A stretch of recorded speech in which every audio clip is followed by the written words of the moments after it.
Two school districts are banding together to send a message to the state school reform office and the governor. And they're against the takeover of local schools. 7 Action News reporter Kim Russell's joining us live this morning with a look at the governor's response to an issue that impacts thousands of kids. Kim? Yes, this is an issue that's going on around the state. There is a fight over who should control schools when they're not doing as well as many would like them to do. The Macomb Intermediate School District and several local schools all sent notice this week that they are teaming up to fight to protect local control of their schools.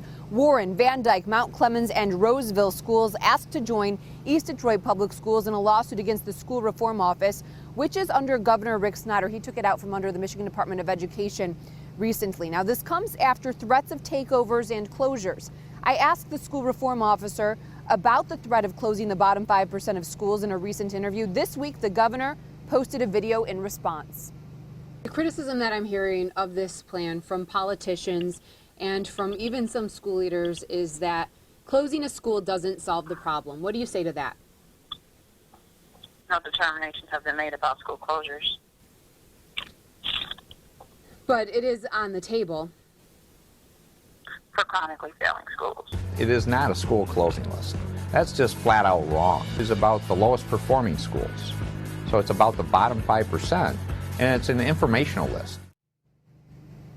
Now, many school leaders say whether or not there is actually a plan to close schools that are in the bottom 5%, they have been threatened, and they say that that is not the solution. The solution is coming up with a way to give them the resources they need to succeed.